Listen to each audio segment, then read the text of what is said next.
Cari amici di Sicilia Magazine, la neonata Banca Agricola Popolare di Sicilia, che si è formata tramite la fusione fra BAPR e la Banca Popolare Sant'Angelo, ha ottenuto la certificazione per la parità di genere, avendo nel suo organico il 40% di donne e il 36% di queste che si siedono nel consiglio di amministrazione. Un impegno profuso anche quello contro la violenza di genere, che non è solo fisica ma anche economica. Per questo motivo sono varie le iniziative che sono state introdotte, come il microcredito per la libertà.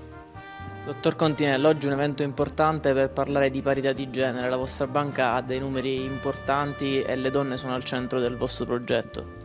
Le donne erano già al centro del nostro progetto e lo sono oggi ancora di più. Certo, oggi celebrare un convegno come questo sull'inclusione finanziaria delle donne e soprattutto di quelle vittime di violenze, nel giorno stesso in cui la banca ottiene la certificazione della parità di genere, quindi un riconoscimento a livello ufficiale del trattamento equanime che svolgiamo nei confronti dei nostri dipendenti. Tenete conto che abbiamo circa il 40% di donne all'interno dell'organico e il 36% di donne all'interno del nostro consiglio di amministrazione. Credo che sia un elemento valoriale aggiuntivo che si inserisce in un percorso che stiamo svolgendo ormai da qualche tempo.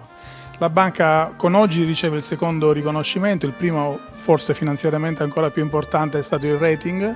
Abbiamo ottenuto il rating da parte di Scope BBB- come quello dello Stato italiano e credo che questo sia un altro elemento finanziariamente molto rilevante. Dopodiché siamo 200 dipendenti in più, 20 filiali in più, 1 miliardo di asset in più e di tutto questo ci siamo attrezzati per provare a gestirlo al meglio. Speriamo che i numeri ci diano ragione. Da poco meno di un mese è nata la Banca Agricola Popolare di Sicilia, un traguardo importante con una fusione che vi permette di essere leader di sicuro in Sud Italia, ma ovviamente anche in Sicilia.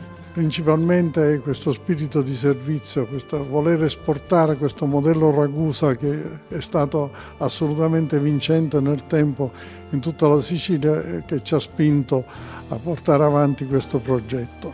Le prime sensazioni sono veramente molto positive, sia come reazione da parte della clientela che in generale da tutto il mondo economico che plaude a questa soluzione, perché era una difficoltà grossa per le piccole imprese siciliane di trovare credito, trovare disponibilità. La collaborazione della mia fondazione con la banca deriva da una comunione di intenti e quindi di una missione che ci vede uniti per combattere la violenza economica, per aiutare le donne a uscire da una situazione di esclusione sociale e finanziaria. Quindi, unendo le forze tra istituto bancario e terzo settore, si cerca di fare la differenza proprio sul reintegro sociale delle donne. Il microcredito di libertà è un'attività, è una misura, è un progetto voluto dalla Presidenza del Consiglio dei Ministri tramite il Dipartimento delle Pari Opportunità, che ha realizzato un protocollo d'intesa insieme con l'Ente Nazionale per il Microcredito che io rappresento, insieme a Federcasse, ABI e Caritas Italiana.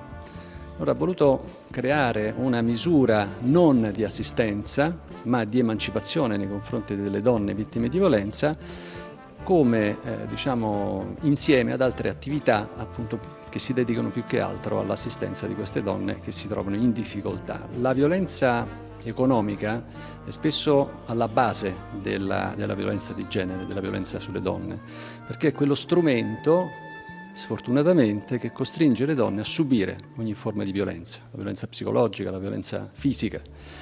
Quasi sempre si basano su una forma di violenza economica che danno l'impossibilità alla persona di avere un'alternativa, di sottrarsi alla violenza, di sottrarre se stessa e spesso i propri figli a quel genere di stato di subordinazione.